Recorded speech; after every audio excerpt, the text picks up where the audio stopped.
Senhor, para te dar a revelação da palavra, entendimento. Senhor, nós queremos ouvir a tua voz, nós queremos ser edificados no Espírito nessa manhã. Fala ao nosso coração, tem liberdade, ó Deus, no nosso meio, de falar, de agir, de tocar no nosso íntimo. Queremos receber da parte do Senhor, ó Deus, a palavra que edifica, que fortalece e supre as nossas vidas, em nome de Jesus. Aleluia. Amém. Queria ler com você Gênesis capítulo 37, verso 1. Hoje eu quero falar sobre a história de José, filho de Jacó, ou Israel, né? Gênesis capítulo 37, verso 1, diz assim: habitou Jacó na terra das peregrinações de seu pai, na terra de Canaã. Né? Canaã é Israel. Essa é a história de Jacó. Tendo José 17 anos, apacentava os rebanhos com seus irmãos. Sendo ainda jovem, acompanhava os filhos de Bila e os filhos de Zilpa, mulheres de seu pai, e trazia más notícias deles a seu pai.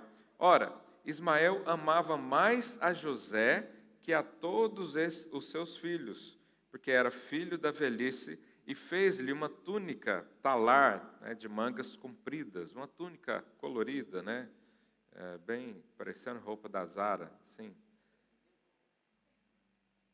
É interessante que a Bíblia diz que Jacó amava José mais do que todos.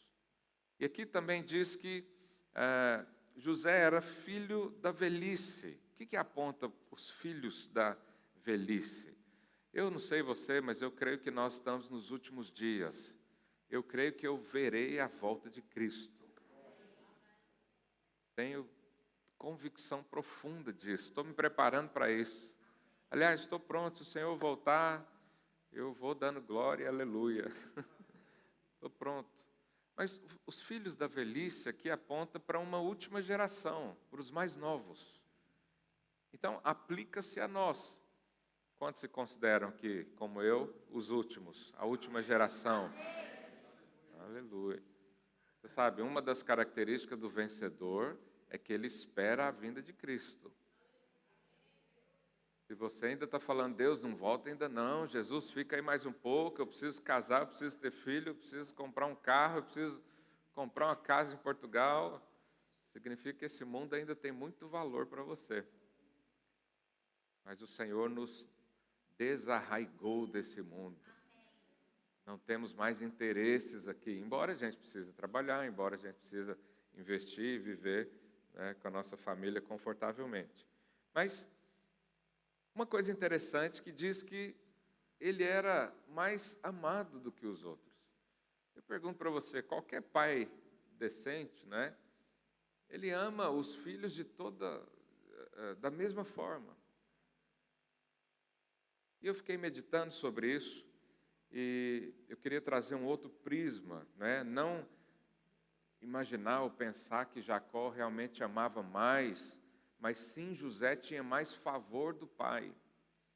Porque você sabe, uma coisa é eu dizer para você que Deus te ama. Outra coisa é você ter essa revelação e saber, Ele me ama. Isso tudo depende da visão que você tem de Deus. Aqueles que têm uma visão de Deus, que é um Deus vingador, que é um Deus de justiça, que vai medir a sua vida o tempo todo, né, que está só com o chicote na mão, sentado num trono alto e sublime, lá em cima, distante de nós, só à espera de você cair no erro para o chicote vir sobre você, vai ser difícil você se sentir amado por Deus. Mas se você é da geração de Cristo, que olha para o alto e fala, Deus é o meu Pai, Ele me ama, Ele cuida de mim, eu estou aqui em nome dEle, eu faço tudo por Ele, eu estou aqui porque Ele me enviou. Se você é dessa geração, você já olha para Deus de uma forma diferente. Você acorda todos os dias com boas expectativas, porque você sabe que Deus cuida de você. Você sabe que Deus está à frente da sua vida. Você sabe que coisas boas te esperam. Ao passo que quem tem uma visão negativa do Senhor, ele espera coisas más, coisas ruins. Ele espera coisa terrível. Ele anda na rua esperando o juízo de Deus chegar nele, porque ontem fez alguma coisa que não deveria. Eu lembro do pastor Luiz uma vez contar a experiência, eu me identifiquei muito com isso. Ele, quando era adolescente, tinha aqueles pecados de adolescente, os irmãos sabem, e um dia ele caiu em pecado e estava indo para a igreja, e ele não queria ir de autocarro, porque ele pensava, se eu entrar no autocarro, a ira de Deus vai vir sobre mim e muitos inocentes morrerão por minha culpa. Olha, você vê a visão de Deus. Então, quando a Bíblia diz aqui que José era mais amado, eu acredito que ele sentia-se mais amado pelo Pai. Ele desfrutava mais desse amor de Deus. E sabe, Deus não ama mais ou menos cada um de nós. Lá em João 3,16 diz que Ele amou o mundo de tal maneira, quer dizer, com amor máximo, que deu seu Filho. Né? Então, Deus não ama mais a mim do que a você, ou vice-versa. Mas eu posso sentir-se mais amado do que você. E você também, você pode sentir o amor de Deus mais do que outras pessoas. É evidente que nós não vamos ficar aqui discutindo quem é mais ou menos amado. Né? Uma vez tinha 2 pastores viajando juntos, e um falou para ele, eles estavam viajando de avião, né? E às vezes quando você vai de um país para o outro, os irmãos já viajaram disso, você sabe que quando você pega aquelas poltronas do meio e não vai ninguém, você pode fazer o quê? Deitar. E aí um falou para o outro, vamos ver quem é mais amado aqui de Deus. Se o seu lugar estiver vazio, Deus te ama mais. Aquelas brincadeiras. Obviamente, quem tinha mais fé acabou usufruindo disso. Mas olha o que diz lá em 1 João. Você sabe, quando eu vou no centro de Lisboa, eu oro para o Senhor, eu falo, Deus, me arranja uma vaga para eu parar meu carro. Quem faz isso? E eu sempre tenho vaga.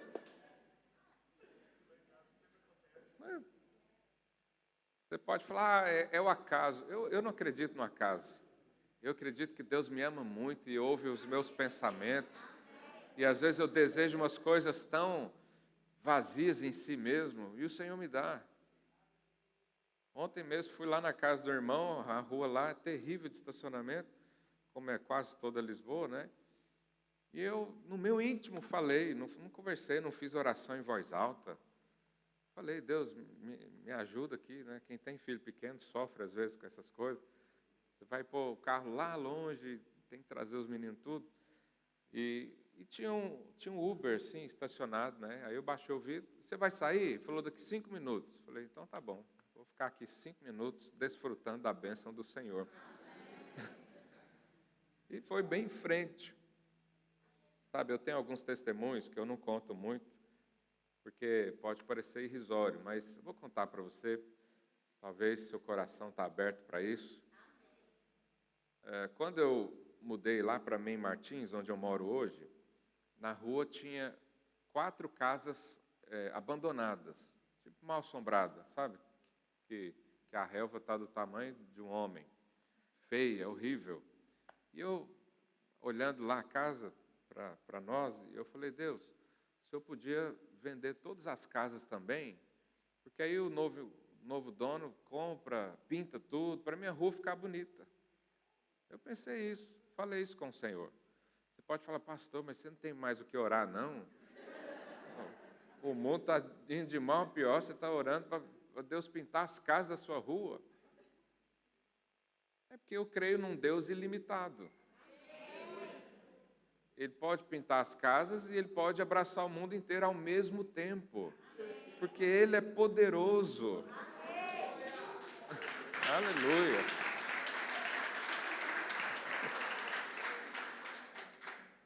E aí, quando eu peguei as chaves do imóvel, na primeira semana de janeiro do ano passado, a gente começou lá uma pequena reforma. Na outra semana, começou a reforma na casa atrás. Que era assim, bem, quando eu entrava na minha casa, eu via. A minha casa é a menor da rua, né, a mais baixinha. e a outra era bem de frente, assim, toda preta, esquisita, começou a reformar. Aí um mês depois, duas na esquina, começaram a reformar também. Em frente à minha casa tinha uns terrenos com mato enorme, com a relva, né, e tudo. Eu até falei, Senhor, faz um parquinho aí para as crianças, né? Mas eu falei, bom, isso aí é pedir demais. Aí começaram a construir 5 casas lá. Então, se você for lá hoje na minha rua, todas as casas estão bonitas. Só falta a minha vizinha de muro, do lado. Mas você pode acreditar que até o final do ano ela vai pintar aquela casa dela.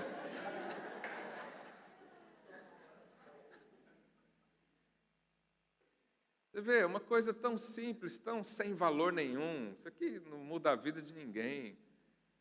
Mas é um filho de Deus que se sente amado que está ali. E Deus tem prazer em suprir isso. Aí eu estava andando na rua, tem uma rua assim, uma rua principal do bairro, muito esburacada. Eu falei, Senhor, o Senhor podia dar uma arrumada nessa rua? E isso aí eu tenho testemunhas, né? Alguns irmãos que moram lá perto também, que às vezes vai lá em casa. Cadê o Tiago? Está aí ou não? Não falei isso para você?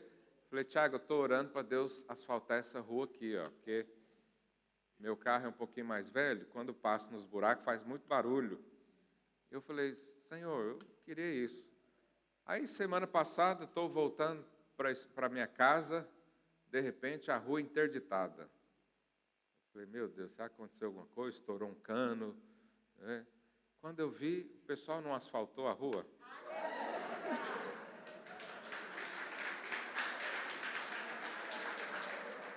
Eu volto a dizer, tem gente que fala, não, pastor, isso aí é o acaso, isso aí já estava no projeto. Pode pensar o que você quiser. Eu sei que Deus me ama. Amém. Eu sei que onde eu passo, o favor de Deus está comigo. Amém. Então, José era assim, ele sentia esse amor pelo pai, ele estava ali com o pai o tempo todo. Os irmãos eram todos independentes, cada um tinha a sua vida, mas ele estava ali cuidando das ovelhas do pai, né? Assim como Davi também fazia. Mas olha o que João diz, 1 João 4,16.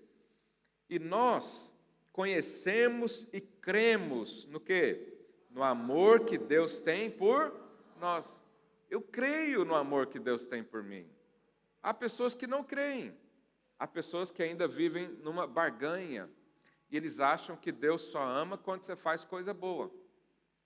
Mas a Bíblia diz que Deus enviou Jesus para morrer na cruz no seu lugar quando você era ímpio. Então não faz sentido eu pensar que Deus só me ama quando eu faço coisas boas. Não faz sentido eu pensar que eu recebi a vida eterna, que é a coisa que ninguém pode comprar, que é a coisa mais custosa para Deus, né, que foi dar o seu filho, e Ele não dá outras coisas por merecimento. A vida eterna eu recebi pela fé, pela graça, a graça de Deus. E todas as outras coisas eu vou receber por merecimento? Não, vou receber por fé. Eu continuo crendo que o Senhor me ama. Eu continuo declarando todos os dias, eu sou amado de Deus, eu sou escolhido do Senhor. O Senhor me ama com toda a sua força. O Senhor cuida de mim. Para que eu vou me desesperar da vida? Sabe, então José vivia esse amor. Né? E lá no verso 17, coloca aí. Nisso é em nós aperfeiçoado o amor, para que no dia do juízo, ou seja, lá no dia do julgamento, mantenhamos confiança. Qual que é a confiança que nós temos? É que o Senhor nos aceitou. Isso já aconteceu. Nós já fomos feitos filhos de Deus. Então aqui diz que nós vamos, no dia do juízo, manter a confiança. O que é manter? É continuar. Eu preciso ter ela hoje. Hoje eu preciso confiar no Senhor. Hoje eu preciso confiar nesse amor, porque Ele não tem amor para dar, Ele é amor. É isso que diz a Bíblia. Pois segundo Ele é, também nós somos nesse mundo. No amor não existe medo, antes o perfeito amor lança fora o medo. Ora, o medo produz tormento. Logo, aquele que não teme, aquele que teme, não é aperfeiçoado no amor. Verso 19, eu amo esse verso. Nós amamos porque Ele nos amou primeiro. A coisa mais importante na sua vida é essa, saber que Deus te ama. Você só pode amar alguém porque você se sente amado.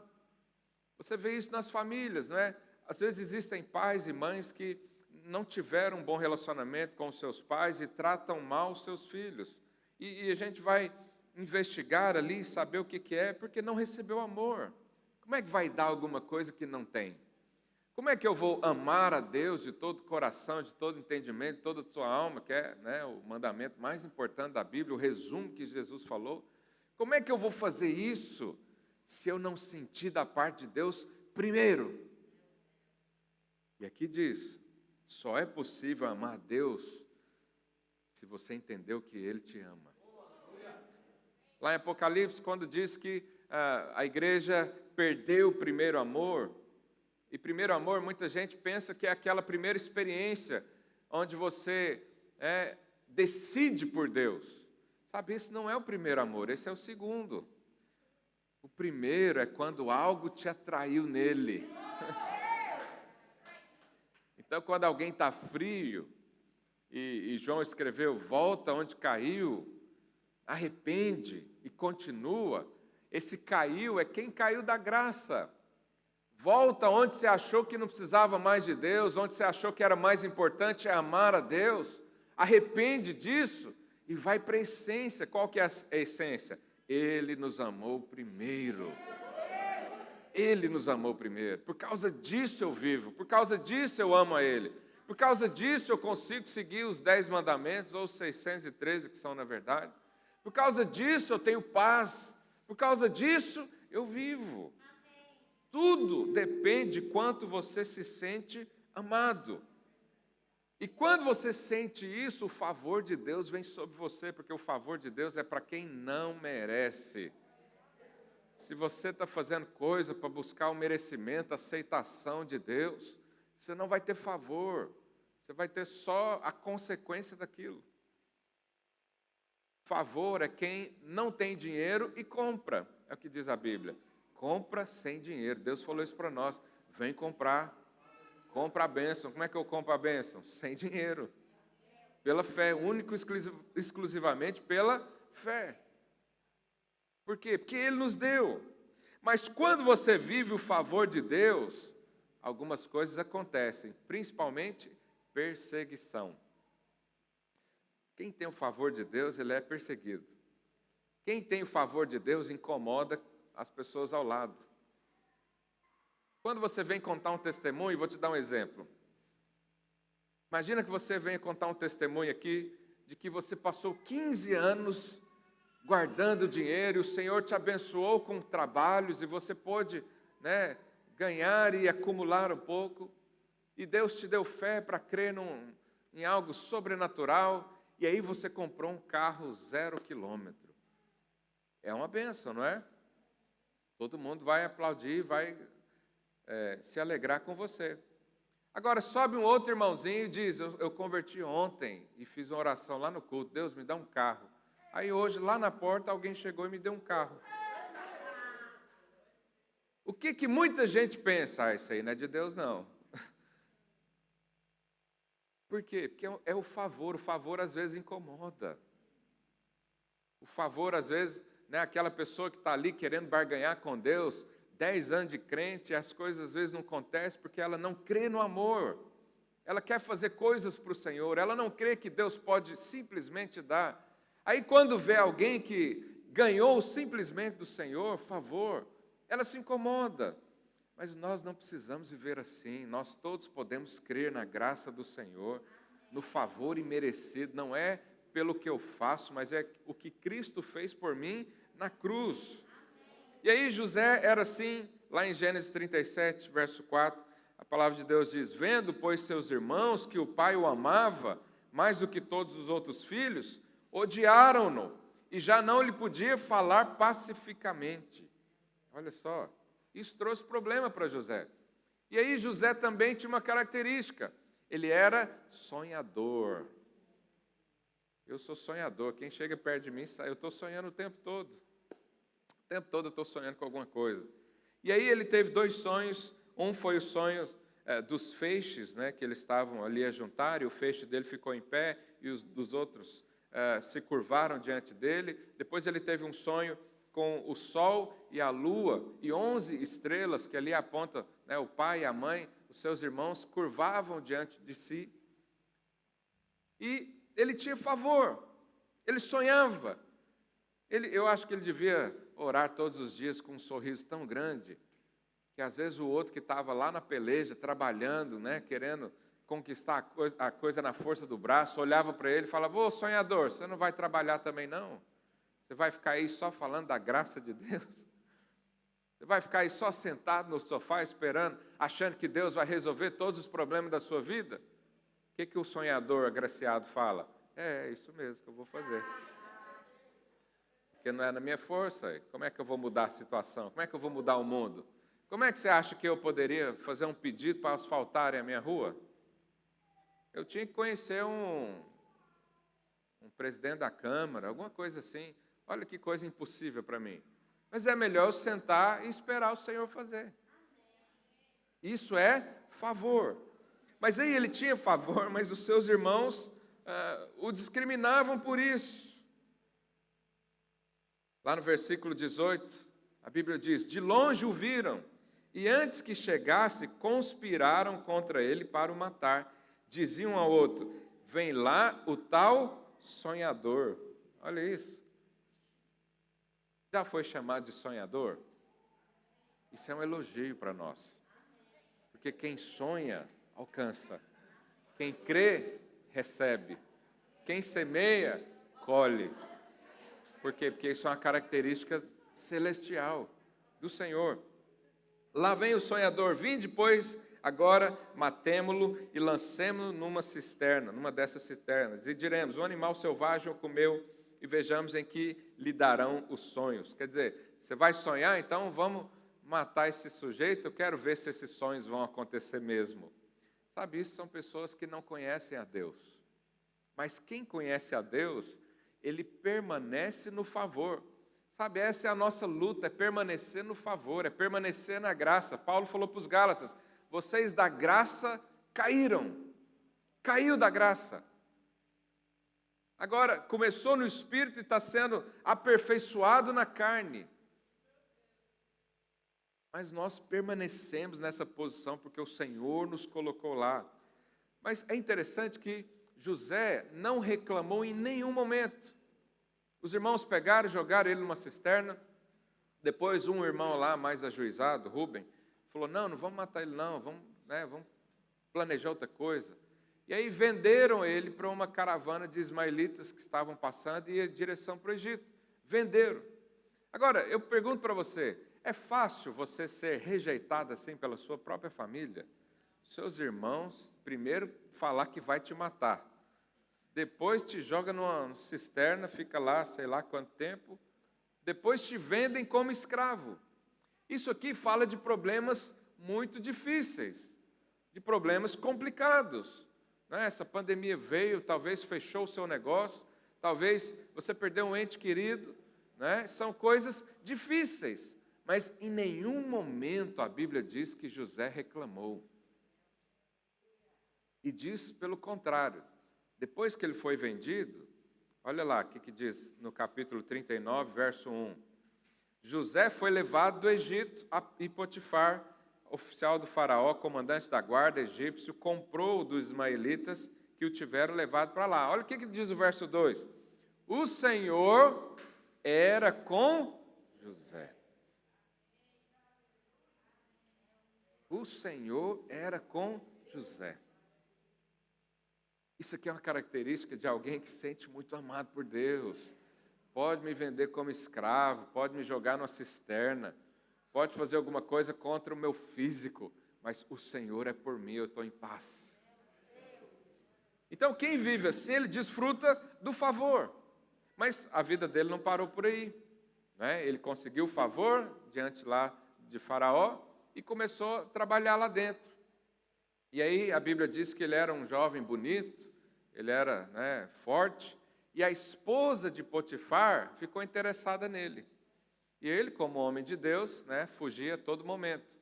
Mas chegou uma hora que ele estava sozinho, né, ele foi lá sozinho, resolveu umas coisas, e ela estava lá e ela agarrou ele, né, para tentar alguma coisa.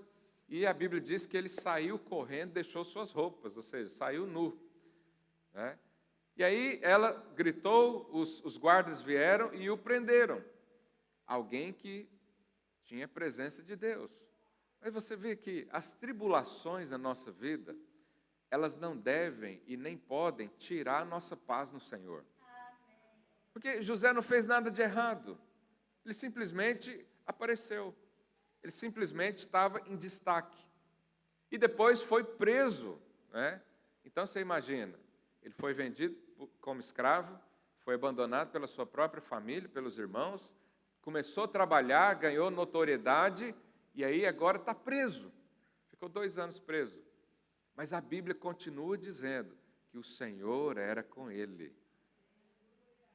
Depois que aconteceu tudo isso, olha lá, Gênesis 39, 21. O Senhor, porém, era com José, e lhe foi benigno. Ele deu mercê perante o carcereiro, o qual confiou suas mãos de José, todos os presos que estavam no cárcere.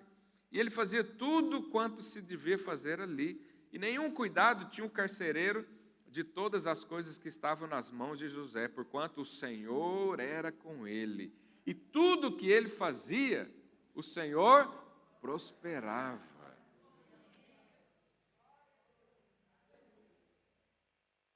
Meu tempo está acabando aqui. Minha mensagem ia começar agora. E a mensagem é a seguinte: permaneça em fé até o fim. Sabe, as provações e os problemas desse mundo não nos podem tirar o favor de Deus. Se alguém tenta abafar você, te segurar, Deus abre outra porta. Se alguém puxa o teu tapete, Ele põe um colchão para você cair maciamente. Se alguém rouba algo seu, o Senhor vem com restituição, muitas vezes mais. Por quê? Porque o favor de Deus está com você. Mas é preciso alimentar a sua fé com isso, é preciso crer nisso, é preciso sonhar com as coisas do Senhor, é preciso desejar o que diz a Bíblia para a sua vida, é preciso se alegrar com a bênção do outro, porque quando o irmão está do seu lado e ele é abençoado, o que você logo pensa? A bênção vai chegar para mim também. Nós não pensamos, você sabe, chorar com alguém é muito mais fácil do que rir com outro. Chorar porque alguém perdeu um parente, porque alguém está sem emprego, é muito fácil. Mas rir com outro que comprou um carro e você anda de autocarro ainda, é difícil. É mais difícil. Mas quando você crê no favor, você dá gargalhadas, você sorri com o seu irmão que foi abençoado também, porque você crê num Deus ilimitado. Não é porque Deus deu para ele que vai faltar para você, não. Deus tem ampla suficiência em tudo. E José perseverou nos seus sonhos, perseverou na sua convicção, perseverou na sua fé, ainda que foi traído pelos seus irmãos, ainda que foi injustiçado no seu trabalho pela esposa de Potifar. Mas o Senhor era com ele, não tem como algo dar errado se o Senhor é com você. Não tem como você decrescer na sua vida se o Senhor é por você. Não tem como sua vida dar em nada se Deus está aí junto com você. Esse é o favor de Deus. Interessante que, resumindo a história, o pessoal do louvor pode subir, por favor. José estava ali e ele, passaram 2 anos ali na prisão, e ele interpretou 2 sonhos, um do cozinheiro-chefe, eu esqueço os nomes, me perdoem. Um do copeiro-chefe, copeiro, essa é a palavra, e um do padeiro-chefe. Ele então interpretou os sonhos dessas pessoas, e tempos depois, Faraó teve um sonho. E ele chamou todos os magos ali que assistiam no palácio junto com ele. Vocês conhecem a história, é o sonho das vacas gordas e das vacas magras. E ninguém pôde interpretar. Aí dessas pessoas que teve o sonho interpretado por José falou: eu lembro de alguém que está lá no cárcere, que ele sabe interpretar sonhos. Moral da história, ele veio, interpretou o sonho de Faraó, Faraó o colocou acima de todos. Faraó disse: eu sou o Faraó, mas ninguém faz nada se você não falar. Era alguém que perseverou nisso, perseverou na palavra de Deus, perseverou nos sonhos. Ele não quis fazer justiça e orar para Deus, falar: Deus, o Senhor não está me vendo aqui não, nesse cárcere, injustiçado, o Senhor não viu que os meus próprios irmãos me rejeitaram, o Senhor não viu, não. Deus vê tudo, mas Deus usa as circunstâncias para colocar você em posições onde você não conseguiria. José jamais poderia ir para o Egito se ele não fosse vendido como escravo.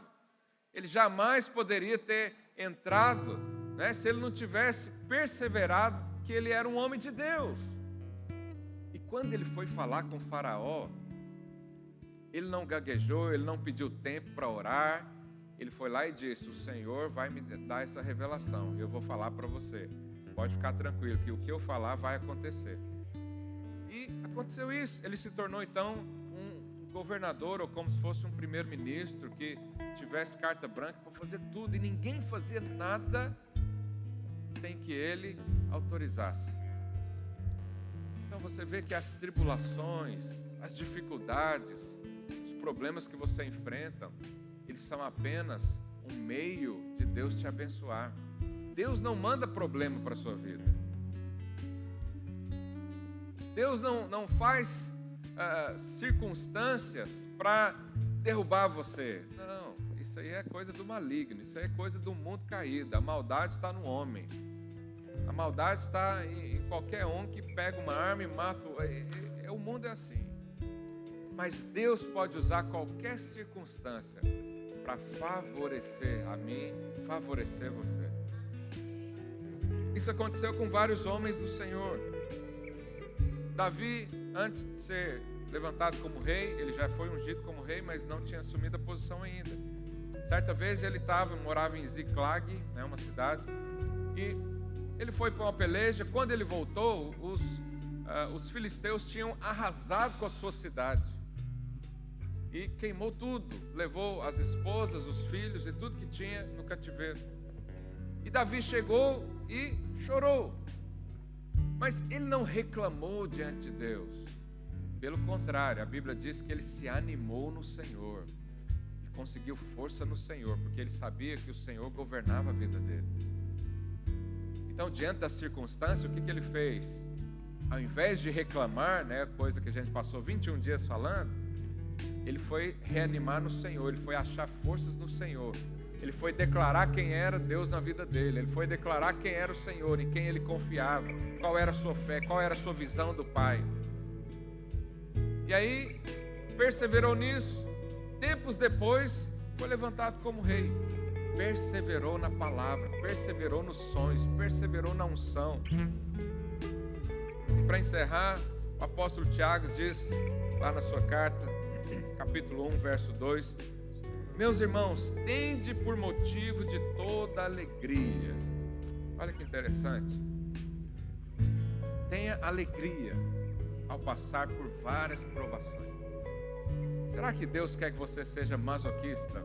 Sente prazer na dor, no sofrimento? Não. Ele quer que você saiba que cada provação é para aumentar um nível de fé a mais na sua vida.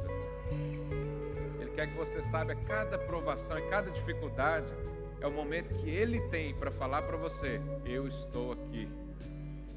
Ele diz: tende alegria, sabendo, pode passar, sabendo que a provação da vossa fé, uma vez confirmada, ou seja, uma vez que você coloca Deus no lugar de Deus na tribulação, vai produzir o quê? Perseverança. Ou seja, você vai enfrentar os problemas cada vez mais, com mais facilidade, cada vez com mais destreza, cada vez com mais habilidades. Por quê? Porque o Senhor vai te levar a isso. Sabe, eu tenho 4 filhos pequenos e às vezes eu vejo os casais com um filho só e eu olho e falo: é tão fácil ter só um filho. Mas um filho dá trabalho, não dá? mais 4 dá mais. Então eu acostumei com mais. Ou seja, a minha tribulação foi maior. E quando eu olho para outras, eu já acho menor. Quando você é confirmado, deixa o versículo aí, por favor. Quando você é confirmado, né, na sua fé, isso significa que o problema não deixou de existir. É você que está mais fortalecido. O gigante não diminuiu, você cresceu. E aí ele continua, verso 4. Ora, a perseverança tem que ter uma ação completa. Tem que ir até o fim. Tem que continuar crendo. No dia difícil, continua crendo. No dia impossível, continua crendo. Quando está tudo fácil, continua crendo. E deixa o seu coração se encher de sonhos, igual José. Ele não tinha perspectiva nenhuma. Como é que o pai e a mãe iriam dobrar-se diante dele? Isso é uma coisa terrível na cultura judaica, porque tem que ser o contrário. É o filho que honra o pai. Mas quando você lê a história, você vê que lá na frente, o pai dele veio e se ajoelhou diante dele. Então, para que a ação seja uma ação completa, para que sejais perfeitos e íntegros, em nada deficiente. Qual que é aquele cristão deficiente? Aquele que não aprendeu a passar pela tribulação. Ele é deficiente, ele tem falta. Ele não é completo, ele não é perfeito. Quem é perfeito? Quem não tem problema? Não. É quem tem problema, vai lá diante do Pai, dobra o seu joelho e fala: Deus me ajuda. E recebe oração, recebe vitória. Esse é perfeito. Quem é íntegro é aquele que usa a fé para tudo. Esse é o íntegro. Ele não põe parte ali na sua força natural. Ele sabe, em Deus eu posso todas as coisas. Tudo eu posso naquele que me fortalece. E quando nós cremos assim, nos tornamos então perfeitos, íntegros, em nada deficientes. Quais são os sonhos que Deus tem colocado na sua vida? Quais são os desejos que estão aí dentro do seu coração? E que você está ouvindo vozes do mundo, onde pessoas dizem: você não pode, você é muito novo para isso. Ah, quem é você para... tal, você nem tem experiência ainda, você vai querer o quê? Eu sempre conto esse testemunho, que os irmãos estavam aqui. Nós, um dia, não sei se foi ano passado ou 2019, um dia nós decidimos como liderança, nós vamos batizar 100 pessoas. E eu conversei com os pastores, amigos da região, um batizava 7, o outro estava fazendo festa porque batizava 9, e eu fiquei muito acusado com isso. Eu voltei para casa um dia, depois de uma reunião, né, os líderes estavam todos aqui, e eu falei: será que eu estou pensando demais? As pessoas estão batizando 9, 10, e eu estou falando de 100. E se não acontecer, eu vou passar uma vergonha. Mas o Senhor estava o tempo todo falando: sonha com isso. Aí tivemos o batismo, não batizamos 100, batizamos só 60. Mas 60 é o número de igrejas centenárias que existem por aí. E nós nos alegramos muito com isso. Os irmãos estavam aqui, a maioria sabe disso. Aí no ano seguinte batizamos mais 40. E no dia que nós batizamos esses 40, ou 42, se eu não me engano, 46, o Senhor me lembrou desse sonho. Ele disse: está aí, em 12 meses, 106 pessoas. Não foi do jeito que eu queria, eu desejava. Mas eu creio que eu estou no caminho de ser perfeito e íntegro. Porque eu sonho. O Senhor diz: eu recebi uma palavra do Senhor. Eu não gosto de ficar contando essas coisas da minha vida pessoal, mas eu estou falando para edificar a sua fé. Um dia alguém me profetizou e falou: através da sua vida, cidades inteiras serão transformadas. Se eu olhar para mim todos os dias, eu vou engavetar esse sonho.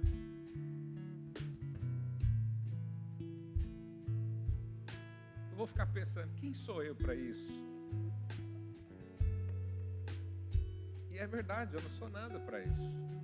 Mas não foi eu que me coloquei aqui. Não foi eu que o Senhor me trouxe. E Ele me dá os sonhos, Ele me dá visões, Ele me dá alegria de viver.